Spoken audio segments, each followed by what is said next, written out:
పిఠాపురంలోనే Pawan Kalyan number 1 majority వస్తుందని అందరూ చెప్తా ఉంటే ఏమో అనుకున్నా, నేను ఒకటే అనుకున్నా, గెలిపిస్తే సంతోషం అనుకున్నా.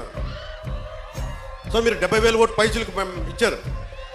నేను అడిగాను, సార్ ఇదే ఎవరో వచ్చారు నా దగ్గరికి, మీదే నెంబర్ 1 మెజారిటీ అవుతుందని అడుగుతా ఉంటే అడిగాను, మొన్న అన్నారు కదా ఇప్పుడు ఏంటి పరిస్థితి అంటే, సారీ సార్ మీది కాదు, అటంతా వైజాగ్ ఉత్తరాంధ్ర ఏ మూలకెళ్ళినా 30,000 తక్కువ, 10,000 అసలు కనీసం 10,000 తక్కువ, ఎవరికి మెజారిటీలు తక్కువ లేవు.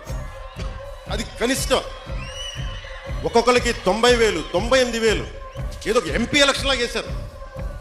అంటే ఎంత నిలబడ్డారు ఈ రాష్ట్ర ప్రజానికం, రాష్ట్ర యువత ఎంత విసిగిపోయారు గత ప్రభుత్వం మీద. మీ కోపం, మీ ఆవేదన రక్తం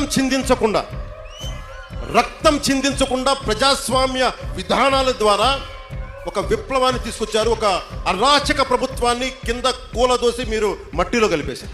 అంటే ప్రజాస్వామ్యం తాలూకా శక్తి, నాయకుల్లో గనక శక్తి సమర్థత ఉంటే అలాంటి 151 స్థానాలున్న ఒక ప్రభుత్వాన్ని, ఒక అరాచక ప్రభుత్వాన్ని 11 స్థానాలకి కుదించారంటే ప్రజాస్వామ్యం తాలూకు అత్యంత గొప్ప లక్షణం అది.